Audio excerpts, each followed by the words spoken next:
वक्फ संशोधन विधेयक 2024 को लेकर संयुक्त संसदीय समिति जेपीसी की रिपोर्ट ने विवाद को जन्म दे दिया है। पसमादा मुस्लिम समाज के राष्ट्रीय अध्यक्ष एवं पूर्व मंत्री श्री अनीस मंसूरी ने इस रिपोर्ट को पक्षपातपूर्ण और पसमादा समाज के अधिकारों का हनन करार दिया है। उनका कहना है कि यह विधेयक न केवल वक्फ संपत्तियों के मूल उद्देश्य को कमजोर करेगा, बल्कि इससे पसमादा समाज के गरीब, वंचित और बेसहारा वर्गों के अधिकार पूरी तरह छिन जाएंगे। इसी वजह से जो है कहीं ना कहीं धोखाधड़ी का काम जो है जो और उनकी पार्टियां हैं और या जो वहाँ वक्फ बोर्ड में जुटे हैं वो लोग करते हैं।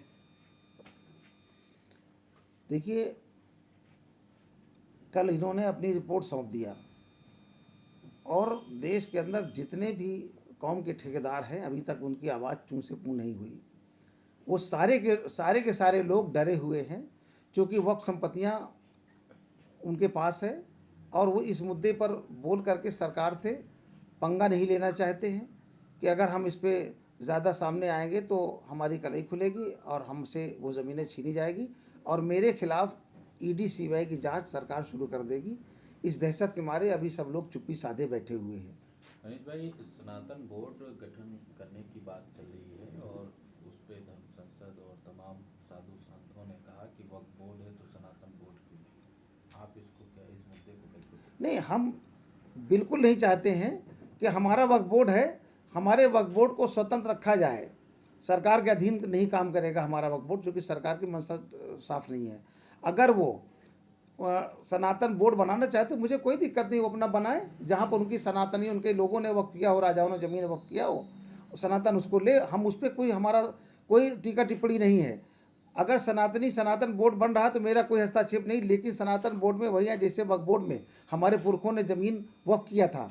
अगर वो हिंदू समाज के राजाओं ने या किसी ने अगर वक्फ किया है उन गरीब हिंदुओं के लिए तो सनातन बोर्ड बना के उस पर काम करे, मुझे कोई एतराज़ नहीं है। लेकिन नहीं, हम साथ नहीं हैं, हमें उससे उनके बोर्ड से लेना देना ही है। हमारा सिर्फ मकसद ये है कि जो मेरे पुरखों ने ज़मीन हमारे वंचित समाज के लिए, गरीब पसमानदा मुसलमानों के लिए, उनके लिए छोड़े हैं कि इसका लाभ इनको मिले, तो हम उसकी बात कर रहे हैं, हमें वो मिलना चाहिए। बाकी वो सनातन बोर्ड में क्या कर रहे हैं, हिंदू बोर्ड बनाए, सनातन बोर्ड बनाए, मुझे उससे कोई लेना देना नहीं है। लेकिन मेरे वक्फ की ज़मीन को नहीं छुआ जाए। हमारे पुरखों ने अपनी ज़मीन वक्फ किया, इस पर हमारा अधिकार होना चाहिए। लेकिन जो 14 पॉइंट्स इन्होंने इस पे बिना किसी विचार विमर्श के, बिना चर्चा किए अपने ही मन से बहुमत पा गए, अपने ही मन से बहुमत हासिल कर लिया कि साहब हमको बहुमत मिल गई। आप उसकी चर्चा करवाते, आपने उन जो कमेटी के अंदर थे, जो विपक्ष के लोग थे, आपने उनको सुना नहीं और उनका विरोध भी था और आपने फैसला दे दिया। कुछ लोग बैठे हैं, वो लोग भी उस कमेटी में हैं, जो लोग हैदराबाद में 300 करोड़ की संपत्ति, वक्फी संपत्ति कब्जा करके बैठे हैं।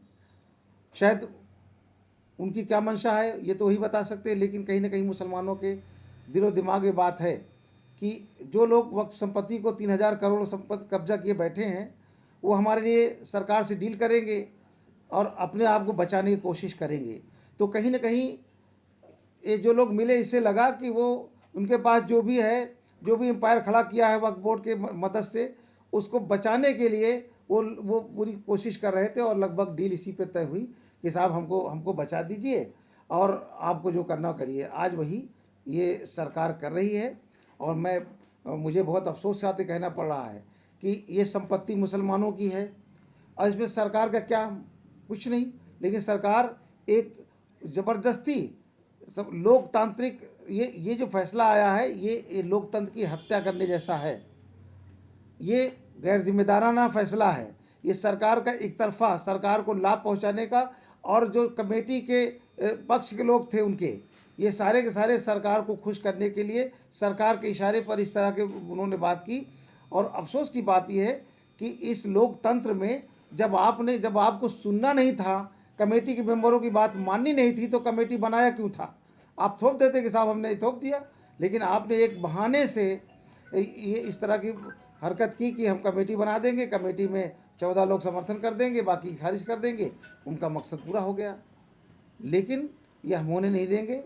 हम लोग देखेंगे, अगर वो लोकसभा में इस पर चर्चा होती, अगर हम लोगों के लिए इसमें लोकसभा कहीं न कहीं से हमारे उन 44 लोगों के बिंदुओं पर विचार विमर्श पुनः करता है तो ठीक है, वरना फिर माननीय न्यायालय का दरवाज़ा हम लोग भी खड़खड़ाएंगे और अपने वक्फ बोर्ड की ज़मीनों को बचाने के लिए हर संभव प्रयास करेंगे। अपने तमाम पूरे प्रदेश के हर स्टेट में हम अब मेमोरेंडम देंगे और अब हमारे लोग अपने शांतिपूर्ण ढंग से इस लड़ाई को आगे लड़ने का काम करेंगे। मुख्यमंत्री ने साफ साफ कह दिया है कि जो है माफियाओं का जो है जो गढ़ है वो वक्फ बोर्ड कहीं न कहीं दाखिल है। तो ऐसे में जो है बातें तो वही हो रही है कि वक्फ बोर्ड को जो है कहीं की डकैती और जो चोरी का जो इल्ज़ाम जो है मुख्यमंत्री साफ साफ लगा जाए। जब मुख्यमंत्री जी कह रहे हैं कि माफिया उस पर कब्जा करके उस पर लाभ उठा रहे हैं, तो मुख्यमंत्री जी भी तो उस ज़मीन को अपने हथियाना चाहते हैं। जो काम जिनको माफिया कह रहे हैं वही काम तो मुख्यमंत्री जी भी करने जा रहे हैं ना। ये डीएम को क्या, इन्होंने जितने प्रावधान किए हैं 14 के 14 प्रावधान तर्कसंगत गलत हैं और ये भारतीय जनता पार्टी की एक सोची समझी रणनीति का हिस्सा है। अगर वक्फ की ज़मीन पर आप कलेक्टर को पावर दे दें तो कलेक्टर मनमानी करेगा, सरकार की सारी कलेक्टर काम करेगा। कुल मिला के इनकी मंशा है कि मुसलमानों के जो हमारे पुरखों ने ज़मीन वंचित समाज, बेवा बेसहारा गरीब तबके के लोगों, पसमानदा मुसलमानों के लिए जो ज़मीनें दिया था, उस पर कुछ मुतवल्ली और कुछ कौम के ज़िम्मेदार लोग जिस तरीके से भ्रष्टाचार कर रहे हैं, तो उनको लगा कि हम क्यों ना एक प्लानिंग के तहत वो सारा के सारा हम उन वंचित समाज से छीन ले।